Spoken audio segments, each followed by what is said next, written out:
Актуальныя праблемы сучаснасці, гісторыя, культура, родная мова і мастацкае слова.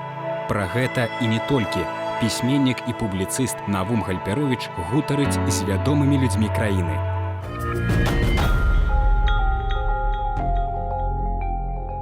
Роман Степанович, вітаю вас. Ви гаспадар, а я вас вітаю у вашій бібліятэцы. Ну, гэта наша бібліятэка. Роман Матульскі, бібліятэказнаўца, доктар педагагічных навук, прафесор, заслужаны дзеяч культуры Беларусі, дырэктар Нацыянальнай бібліятэкі Беларусі. Скончыў Самборскае культурна-асветніцкае вучылішча, Мінскі інстытут культуры. У 1983 годзе пачаў працаваць бібліятэкарам Дзяржаўнай бібліятэкі БССР імя Леніна, а праз 20 гадоў стаў дырэктарам галоўнага кнігазбору краіны. Роман Матульскі быў выкладчыкам, а потым і дэканам аднаго з факультэтаў роднай альма-матэр. Мой суразмоўца – аўтар больш як 300 навуковых работ. Узначальвае таварыства «Беларусь-Украіна». У вольны час любіць майстраваць з дрэва. Вы кажаце, я ніколі не супрацьпастаўляў электронную папяровую кнігі. Кожная мае свайго чытача і сваё прызначэнне. А вось як гэта ўвасабляецца ў такім цудоўным будынку ў вашай бібліятэцы? Сёння на адным электронным носьбіце, як кажуць, в кішэню можна схаваць сотні тамоў. А калі казаць пра сеткавыя сусветныя рэсурсы, так і ввогуле. Зразумела, што для таго, каб карыстацца всімі гэтымі рэсурсамі, вось патрэбны такія установы, як наша бібліятэка, ці як мінімум свой нейкі электронны прылад, ці той же iPad, ці той же телефон і гэтак далей. А для яго патрэбна яшчэ святло, а для яго патрэбна праграмнае забеспячэнне, гэтак далей, гэтак далей. І, напрыклад, дастаткова аднаго руху, як кажуць, вот націснуць на кнопку, нема зараз в бібліятэцы святла і нема нічога. І ввогуле гэта вось такіх акапаліптычных, кажуць, сцэнарыяў развіцця чалавецтва. Чым больш складанай тэхналогіі мы застосоўваем, тым менш мы абароненыя. Кнігу, звычайную кніжку, можна чытаць нават пры месяцы, сидячы на пенёчку. І таму кніга і перажыла не стагоддзі, а тысячагоддзі. А сённяшнім электронным носьбітам, як кажуць, народзе без году нядзеля. У вас ёсць карыстальнікі электронныя, якія, значыць, карыстаюцца вашымі сродкамі, знаходзячыся не ў бібліятэцы. То есть можна не наведваць бібліятэку і карыстацца яе вось тым, што тут ёсць. Сапраўды, з аднаго боку, у нас шмат карыстальнікаў, прыкладна ўжо 2/3, якія карыстаюцца нашымі рэсурсамі в электронным выглядзе, в аддальным рэжыме. Это жыхары больш, чым 110 краін сусвету. І зразумела, што гэта вельмі зручна, гэта вельмі добра. Мы эканомім людзям грошы, мы эканомім час, не атрымаюць інфармацыю непасрэдна дома на працоўных месцах. Але калісьці яшчэ дрэўнія грэкі прыдумалі канцэпцыю бібліятэкі музеёна. В аснове яе было наступнае. Канешне, павінны быць бібліятэцы кнігі. Канешне, прачытаць іх і атрымаць гэтыя веды, гэта вельмі важна. Але куды больш важна? Гэта абмеркаваць адзін з другім, што ты прачытаў. Пагутарыць, стварыць гэту інтэлектуальную ауру, культурную ауру. І толькі там нараджаецца новая ідэя, нараджаецца новая ісціна, рухаецца чалавецтва наперад. А бібліятэка якраз прызначана для таго, каб кожны жадаючы мог прыйсці сюды, знайсці сябе суразмоўца. Таму мы якраз праводзім вельмі шмат самых розных сацыякультурных выстаў, імпрэз, прэзентацый, сустрэч, круглых сталоў.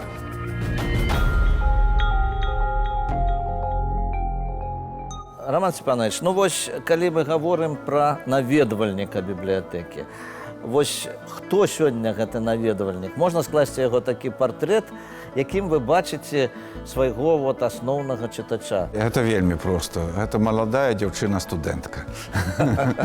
Асноўная колькасць каля 70% нашых наведвальнікаў – гэта маладыя людзі ва ўзросце да 35 гадоў. Ёсць сталыя людзі, навукоўцы, спецыялісты.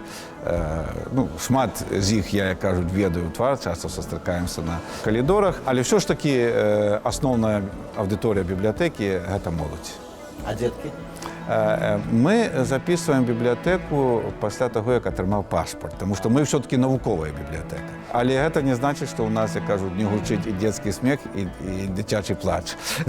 Тому що, по-перше, у нас є і спеціальний покойчик для дітей, це якраз для того, щоб батьки могли їх там покинути і спокійно працювати в читальній залі.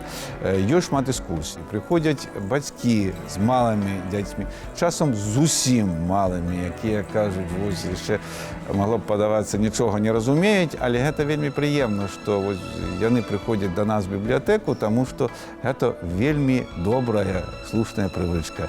Ну, ось таке питання. Я от пам'ятаю, з 18 років почав збирати власну бібліотеку. Тепер я от її потроху роздаю, тому що вже просто нема куди дівати ці книги. А от ви маєте свою власну бібліотеку? З одного боку, як бібліотекар, я розумів, що всіх книг просто неможливо скупити, зібрати разом, навіть ті часи, де всі спробували це зробити. З другого боку, дефіцит? Дефіцит. З другого боку, у мене в ті часи не було помішкання. Бібліотека у мене є, але там є, ну, як кажуть, все для Самое душі, необходимое. для серця, саме необхідне для праці. А час від часу я привожу в бібліотеку, віддаю, тому що книга якраз тут живе. Ну, ось Нобелівський лауреат Іосиф Бродський мені сказав, свобода існує для того, каб ходити у бібліотеку. Більш вдало не скажеш, тому що чоловік, який читає, це справді вольний чоловік. Чому? Тому що він володіє інформацією, він ведає шмат чого. Їм нельзя просто так легко маніпулювати. Это тому, що коли чоловік впевнений в своїх, Він озброєний. він озброєний, він не повірить любой гусні, він не повірить просто пустому слову, яке сказано. І кільки там пустозвонів би вокруг не ходило, він все ж таки ведає, де є правда, де є істина, де є добро. І в стані самостійно приймати рішення. Чим більше чоловік ведає, тим міцніше він стоїть на ногах.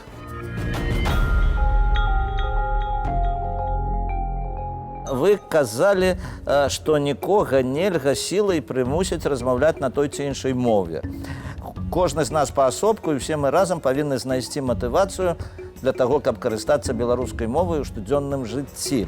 І вы ведаеце, гэта мне цікава ад вас пачуць, таму што, наколькі я ведаю, ваша родная мова украінская, але вы многа робіце для развіцця беларускай мовы, для станаўлення беларускай мовы. Што можа вот стаць такім штуршком? Я думаю, это галоўнае, это гонор за сваю радзіму, за свой край, за свой народ, за гісторыю, за традыцыі і вера ў будучыню. Таму што калі чалавек верыць, што ў яго народа, ў яго краіне ёсць будучыня, то ён зразумела будзе спрабаваць зрабіць ўсё дзеля таго, каб гэта краіна гучала годна. Калі я чытаў вашу біяграфію, калі лазіў па інтэрнэце, дарэчы, што вот калі вы прыехалі ў Беларусь, вы па-беларуску не гаварылі, не ўмелі гаварыць. Да, зразумела. Як вам давалася беларуская мова? Вы ведаеце, вельмі лёгка. Для мяне навіть, як кажуць, ну, ва всякім выпадку не было праблемы, што я вывучаю нейкую замежную мову. Першую кніжку, якую я прачытаў, гэта вось творы Караткевічка «Дикое полювання короля Стаха», і я менавіта пачаў чытаць яе не в арыгінале, перакладзе, і, як кажуць, нешта не тое, не гучыць. У перакладзе на рускую мову Караткевіч добра ведаў украінскую мову, ён скончыў Кіеўскі універсітэт. Это як музыкальны інструмент. Вось ён ёсць, ўсё добра, але нешта вот не гучыць, нема гармоніі. Я папрасіў на другі дзень, дайце мне в арыгінале, дзяўчаткі прынеслі, і ўсё, і, кажуць, Караткевіч загучаў, і мова загучала. І в мене були цудовні наставники беларускай мовы. Вера Адамович, я заўсёды буду її пам'ятати, жонка наша знакамітого класіка літературного. Олеся Адамовича. Олеся Адамовича. І, як кажуть, тому, може бути, це якраз той випадок, коли мова прийшла як натурально. Це не були ніякі, ну, як кажуть, такі намагання над собою.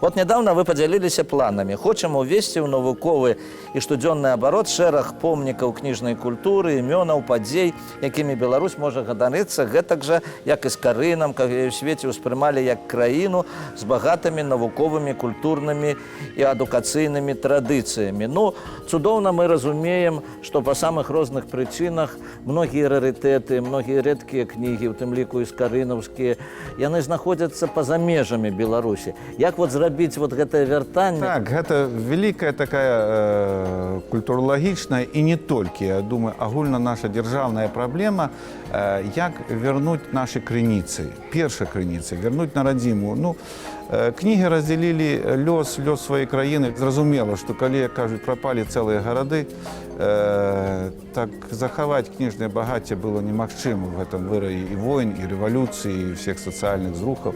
І таму, калі, напрыклад, мы сёння кажам, што значная частка, больш за 90% всего, што было створана беларусамі до 20-го стагоддзя, яно знаходзіцца зараз за мяжой. Я кажуць, ну і дзякуй Богу, што нашы калегі, сябры захавалі, таму што тое, што засталося на Беларусі, згарэла, яго не стала, і дзякуй Богу захавалі. Як вярнуць? Вярнуць няпроста. Таму што, зразумела, калі гэта сапраўдныя вялікія каштоўнасці, яны знаходзяцца, як правіла, в дзяржаўных кнігасховішчах, музеях, архівах, і ніводная дзяржава іх не аддаваць, не прадаваць не збіраецца. Гэта ўжо папала на іх тэрыторыю, гэта ўжо іх каштоўнасці. Хаця, зразумела, што мы спрабуем набыць, і я так думаю, што вось лепшы прыклад гэта выданне Канстантина Семеновича, навукоўца еўрапейскага ўзроўню, які, кажуць, гучыць на всю планету. Магчыма, у Беларусі якраз не зусім вядомы, не зусім распапулярызаваны. Але ў свой час мы змаглі набыць на аукцыёнах пры дапамозе спонсараў. Ну, калі нельга набыць, так, як кажуць, хоць дайце паглядзець. Ну, вы бываеце часта зараз за мяжой, ездзіце і трымаеце, можа быць, у руках вот гэтыя рарытэты, і паглядзець даюць. Паглядзець даюць, але ж мы просім ўсё ж такі, а давайте прывезем Беларусь на выставу. Ну, вот, напрыклад, зноў ж такі, вот, вдалы момент гэта была выстава выданню Францыска Скарыны. Першая, якую амаль больш чым 5 гадоў мы прывезлі з Верхняй Лужыцы, з Германіі, шыкоўна захаваны том. Ну, а в мінулым годзе, вы памятаеце, была выстава з 10 краін, дзе, в тым ліку выданні Францыска Скарыны, вярнуліся на сваю гістарычную радзіму, хоць і назаўсёды, але ўсё ж такі для жадаючых была магчымасць. Ну, але ўсё ж такі гэта часова. Як зрабіць пастаянна? Вось мы пайшлі дарогай факсімільнага ўзнаўлення. І вы ведаеце, шмат нашых праектаў накіраваныя на то, каб помнікі кніжнай культуры Беларусі, якія не захаваліся, у нас вярнуць. Гэта і Слуцкае Евангелие, гэта і Полацкае Евангелие, гэта і Тураўскае Евангелие, помнікі вось такой духовной культуры, і той же Баркалабаўскай, напрыклад, летапіс. Ну і вось зараз, гэтыя дні, мы прэзентуем, вяртаем на радзіну першы буквар, першую кнігу пад назвай «Буквар», выданне якога спрычыніліся беларусы, і гэта, як кажуць, гонор для нас, што такая кніга знайшлася, захавалася, знайшлася. Вось мы яе зараз узнавілі і вяртаем.